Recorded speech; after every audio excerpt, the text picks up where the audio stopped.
Bismillahirrahmanirrahim. Qala Rasulullah sallallahu alaihi wasallam, "Idza dakhala ahadukumul masjidah fala yajlisa hatta yarka'a rak'atayn wa idza dakhala ahadukum baitahu fala yajlis hatta yarka'a rak'atayn fa inna Allaha ja'ilun lahu min rak'atayni fi baitihi khairan." Ya, bersabda Nabi sallallahu alaihi wasallam, "Idza dakhala ahadukumul masjidah," apabila salah seorang dari kalian telah masuk ke dalam masjid, fala bisa, maka janganlah dia duduk hatta yarka'a sehingga dia mengerjakan 2 rakaat. Ya, sehingga dia mengerjakan sholat sunnah 2 rakaat. Wa idza dakhala ahadukum baitahu, dan apabila seorang dari kalian masuk ke rumahnya, fala yajlis, ya, hatta yarka'a rak'atayn, ya, maka janganlah dia duduk sehingga dia mengerjakan 2 rakaat, ya, sholat sunnah. Fa inna Allaha ja'ilun lahu min rak'atayn fi baitihi khairan, maka sesungguhnya Allah menciptakan baginya dari 2 rakaat di dalam rumahnya kebaikan. Nah, jadi hadis Nabi menganjurkan akan daripada kita apabila masuk ke dalam masjid, maka selayaknya jangan duduk terlebih dahulu, yaitu disunahkan untuk mengerjakan sholat sunnah 2 rakaat yang kita sebut dengan sholat sunnah tahiyatul masjid. Ya, asalkan tadi itu di dalam mengerjakan sholat sunnah tahiyatul masjid jangan duduk yang agak lama. Kalau masuk masjid kemudian duduk lama, kemudian baru ingat, maka sudah tidak ada kesunahannya lagi. Tetapi kalau kita baru masuk masjid duduk, baru sebentar ingat, lupa kalau masjid, boleh mengerjakan sholat tahiyatul masjid. Dan kalau tidak sempat, maka diganti dengan zikir-zikir seperti kalimat subhanallah, walhamdulillah, wala ilaha illallah, wallahu akbar. Ada nama 3 kali, maka 4 kali. Itu dianggap seperti sunnah tahiyatul masjid. Jadi sunnahnya, ya, karena kan ini tempat ikhtiar, ya. Kalau kita masuk, ya, diawali dengan membaca doa, kemudian penghormatannya dengan cara mengerjakan sholat sunnah tahiyatul masjid. Maka kalau kita mau digabung tadi ini dengan sholat sunnah wudhu misalnya atau mobilnya, boleh nggak? Boleh, ya. Kalau mau satu-satu boleh nggak? Ya boleh juga, silakan. Atau tadi sholat hari Jumat misalnya nih, kita perlu sholat duha digabung, boleh nggak? Ya boleh. Sholat sunnah duha, sholat sunnah tahiyatul masjid, sholat sunnah wudhu digabung, tidak boleh, ya. Dapat semua tuh pahala, ya. Itu manfaat kita belajar gitu memang, ya. Sekali dayung 20-30 sekali ini lebih di barunya, ya. Tapi bagi orang yang tak belajar dianggap, wah itu mah masa sih boleh, enak banget gitu. Ya itu kan penting kita belajar gitu memang. Ya, jadi satu gerakan melakukan ibadah sholat, ya, 2 rakaat misalnya digabung dengan niat yang banyak, ya diperbolehkan. Maka ini menjadi daripada keuntungan buat kita, ya. Kemudian yang kedua, ya,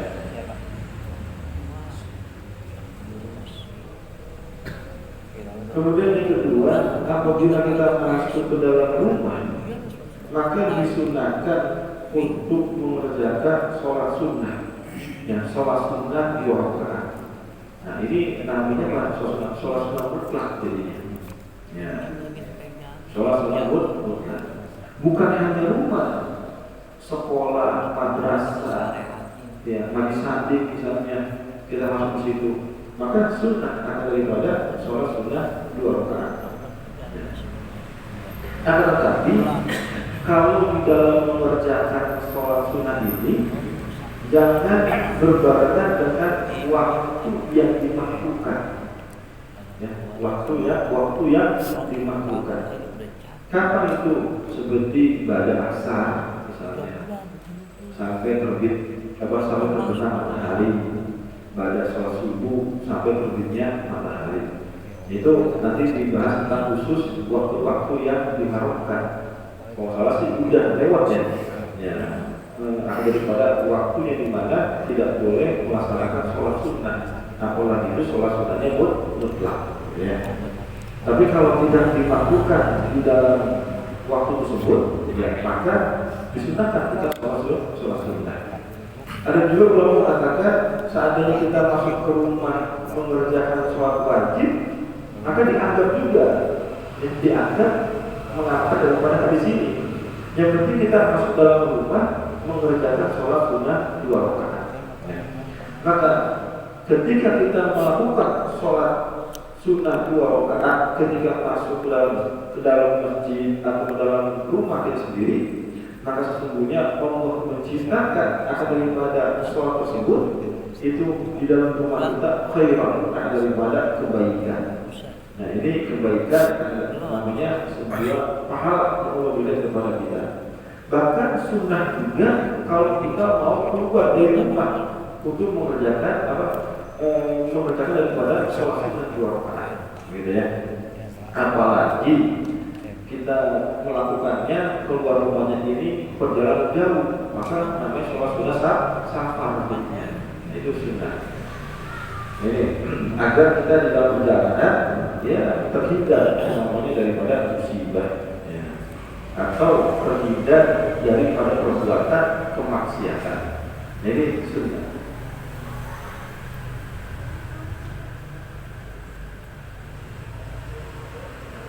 Nah, di dalam masjid Imam Syafi'i memang disunahkan, bahkan di masjid lain juga disunahkan juga. Ini jadi jangan lupa kita kalau masuk masjid atau sudah rumah ya, atau keluar dari rumah kita sendiri, maka sholat sunnah ada pada 2 rakaat. Kemudian qala Rasulullah SAW, "Idza laqala ahadukum ala abihi fa huwa amirun alaihi hatta yakhruja min indihi." Bersabda Nabi SAW, "Idza dakhala ahadukum," apabila telah masuk salah seorang dari kalian, ala abihi, atas saudaranya, fa huwa amirun alaihi, maka saudaranya itu penguasa atasnya, hatta yakhruja min indihi, sehingga dia keluar dari sisinya. Ya, artinya dalam hadis Nabi ini, apabila kita masuk, maksudnya bertamu ke rumah saudara kita, ya, maka mau saudara binasab atau saudara bibit, ya, maka saudara seagama. Ya. Kalau kita telah bertamu kepada saudara kita yang seagama, contohnya seperti apa? Seperti ziarah atau ini ada keperluan, maka orang yang punya rumah tersebut adalah yang menguasai rumahnya. Maka kita kalau nggak diizinkan masuk, nggak boleh masuk, maksudnya itu. Ya. Kalau kita diizinkan masuk, baru boleh masuk. Jangan sampai kita belum diizinkan masuk, udah masuk duluan. Ya. Kenapa? Karena mungkin, ya, anggota keluarganya, mobil khusus istri anak perempuannya ini auratnya itu kelihatan. Maka ketika kita masuk, stop dulu, jangan masuk dulu ya. Ini sisanya kepada dalam kamar, biar auratnya tidak kelihatan sama kamu.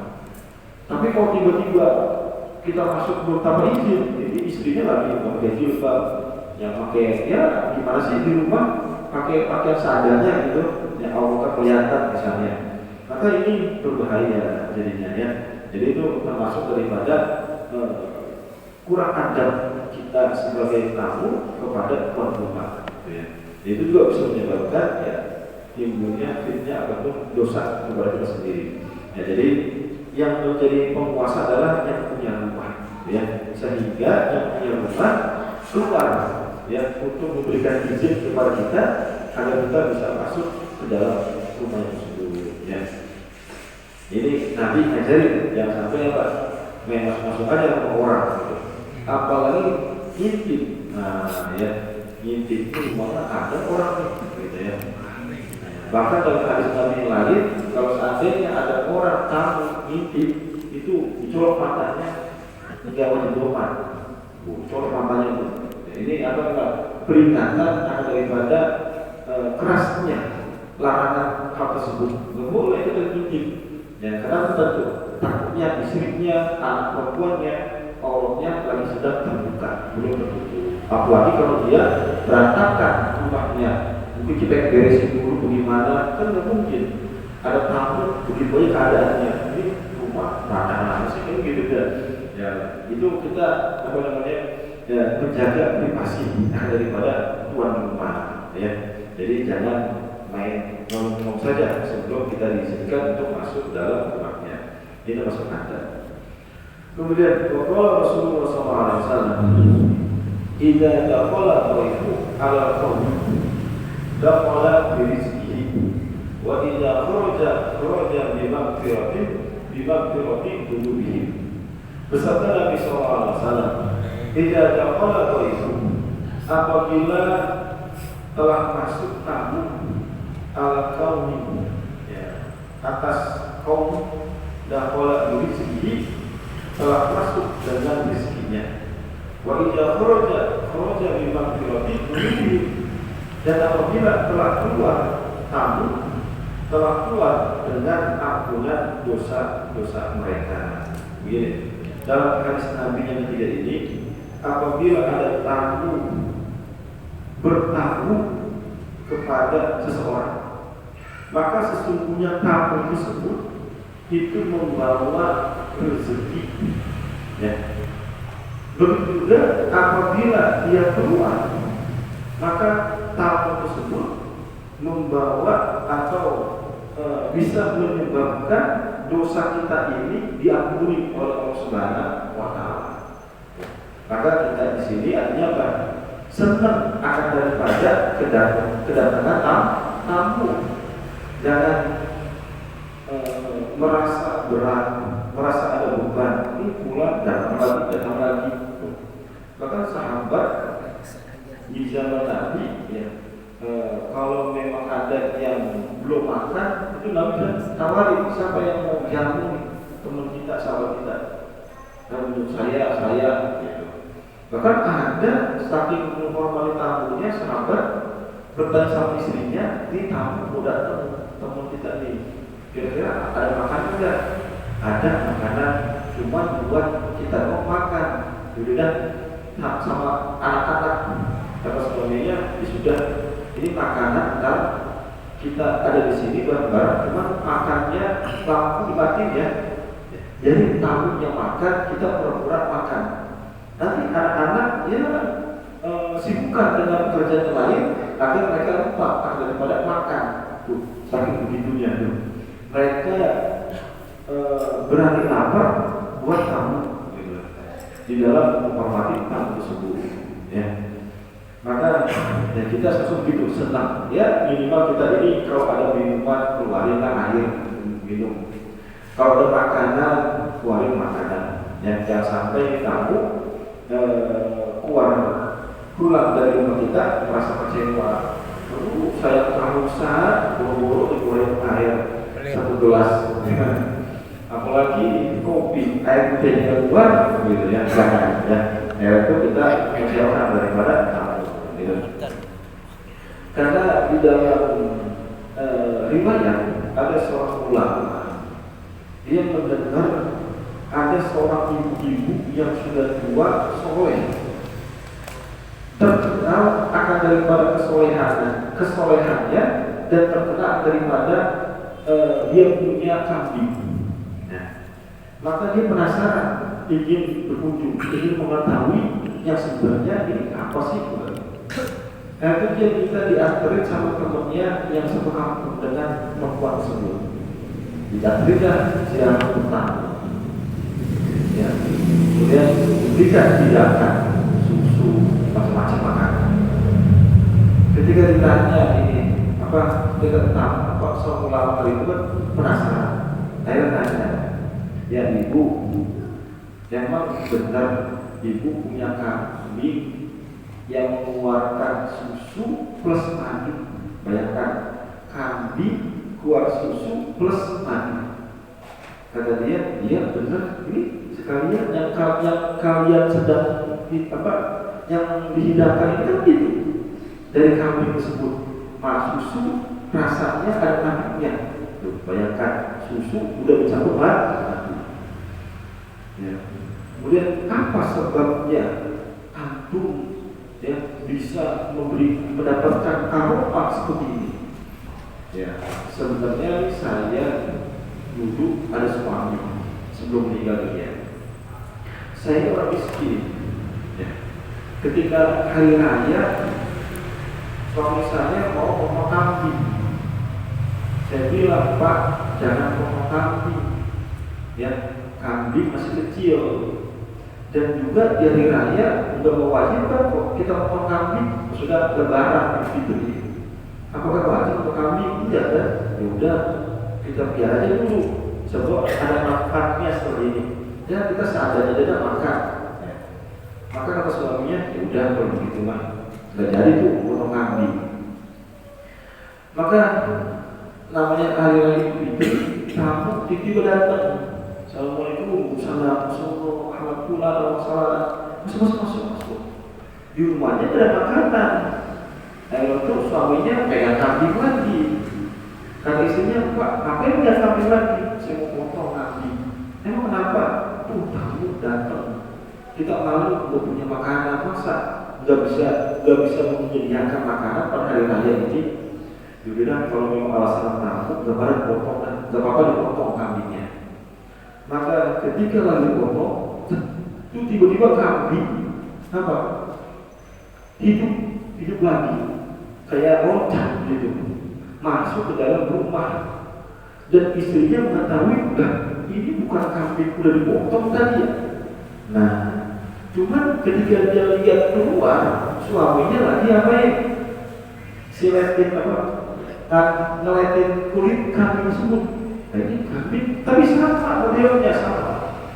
Setelah selesai, suaminya nyiapin daging kambing, udah dimasak, kemudian diberikan kepada tamu tersebut. Tamunya udah selesai makan, selesai berpulang. Ngomong istrinya, Pak, ini kambing hidup lagi, Pak. Tadi Bapak potong kambing, tiba-tiba loncat saya lihat, tapi Bapak lagi nyanyi kambing, ini kambing siapa ya? Tapi percis kambing kita ini. Wah, ini mungkin hadiah dari Allah Subhanahu wa Ta'ala. Udah, gak apa-apa, kita rawat dan ya, dirawat banyak untuk kambing tersebut. Maka ketika ingin mengambil susunya, keluar susu. Kemudian sehari 2 hari, ngambil susu lagi, bukan hanya susu yang keluar, tapi madu juga keluar. Maka kata orang tersebut, nah ini nih, keberkahan akan daripada menghormati tamu. Allah berikan tuh ganti yang lebih baik lagi daripada kepunyaan dia tadi. Karena sebabnya menghormati tamu. Ya, bahkan Nabi Ibrahim alaihissalam itu termasuk orang yang sangat dermawan. Apabila ada tamu datang ke rumahnya, kemudian beliau tidak mempunyai makanan, maka ada kambing yang dipotong, saking dermawanannya. Ya, maka ya kita begitu juga seharusnya. Ya, jadi senang akan daripada kedatangan tamu. Siapa tahu ini tamu bawa rezeki, kan begitu bedanya. Karena objekan, bulan apa ini? Alhamdulillah, anak dapat objekan nih. Kita mau ikut enggak? Nah, kan begitu.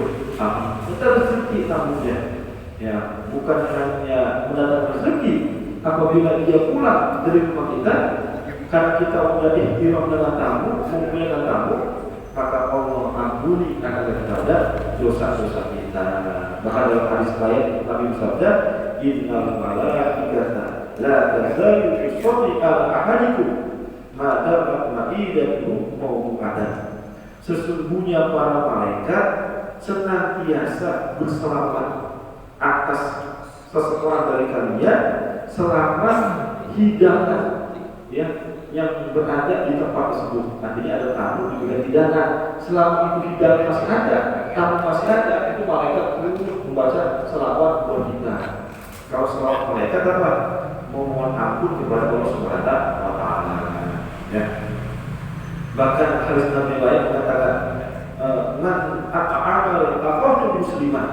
Barang siapa yang memberikan makanan kepada saudaranya yang semuslim, syahwatahu akan daripada yang dia terjadi kesukaannya, maksudnya haramallahu 'alan nar, Allah mengharapkan atasnya api neraka. Bayangkan yang kita memberikan jamuan kepada tamu kita, ya, dengan suatu hidangan makanan atau minuman, ya, kalau selama itu hidangan ada, berarti kita masih terus diberikan mohon ampun para malaikat kepada selawat. Bahkan kalau makanan ini salah satu termasuk kesukaan tamu kita, maka Allah akan membebaskan kita atau mengharuskan kita masuk dalam neraka jahanam. Itu ada daripada keutamaan kita di dalam menghormati tamu. Karena tamu ini kan orang yang habis perjalanan jauh, harusnya kita membantu dia. Ya, semakin kita mampu membantu seperti itu dah, sediain air, ya makan seadanya gitu. Jangan sampai kita mengabaikan begitu saja. Ya. Nah, ini yang berhubungan dengan tamu sebenarnya banyak, gitu kan. Cukup untuk hari ini saja ya, agar kita lebih lagi di dalam menghormati tamu tersebut. Ya, wallahu a'lam bishawab. Allah kita akan kita hidayah dan berikan istiqomah dalam ibadah, istiqomah dalam berilmu, berikan sehat walafiat, berikan panjang umur, diampuni dosa-dosa kita, dosa kedua kita, dosa guru kita, dosa muslim pada umumnya, ada dalam Islam Khotimah dengan kalimat tauhid, la ilaha illallah.